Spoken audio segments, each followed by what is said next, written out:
So in the spring you tend to be planting, in the summer you tend to be weeding, in the autumn you tend to be collecting crops. But as well as that, we have construction, sort of making facilities for us, and so there's a whole wide range of different jobs apart from the gardening. There's quite a lot of do-it-yourself and skip diving and basically whatever you want. We've got lots of cabbages for the winter, which you can see behind me, maybe. Broccoli, sprouts. We got some of next year's crops in, so there's onion sets and garlic are in the ground already, and some broad beans in the polytunnels for next year. And of course there's lots of perennial crops which go on year after year, which are growing as we speak. The fruit trees and fruit bushes, things like the globe artichokes. So yeah, there's a lot growing at the moment, even though it's end of November. We tend to eat our own food.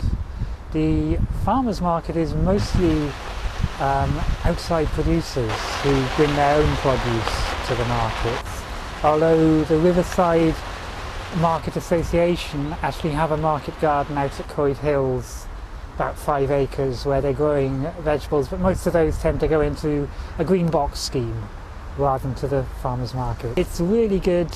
It gives people a chance to experience growing crops, to learn from people who've been doing it. I mean, I've only been doing it a year, but there's other people here who've been doing it much longer, who are more experienced, and so I've learned an awful lot in the last year about how to grow, what to grow, how to look after, deal with pests and all that sort of thing.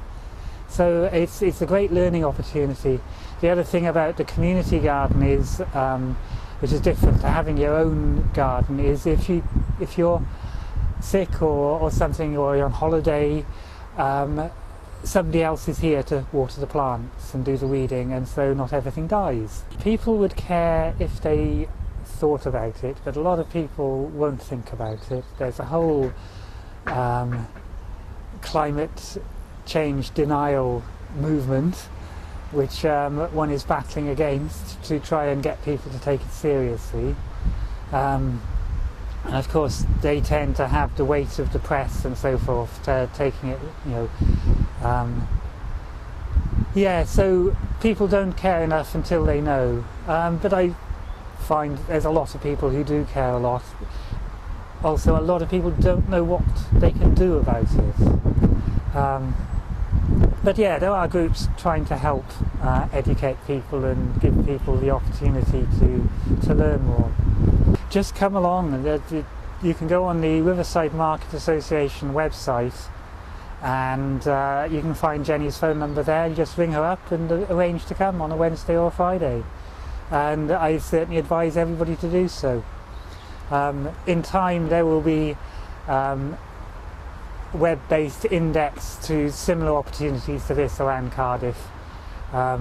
There's a whole network of roads which could all be dug up and converted into vegetable growing plots, which would be very nice, but that's not going to happen in a hurry. There could always be more. One of the problems we have is that the council have got no budget for renovating old allotments which have gone to seed. So in the last 20 years, sort of the old guard, the people who started gardening during the war, have reached an age where they can't garden anymore, and a lot of their plots have been left go to brambles.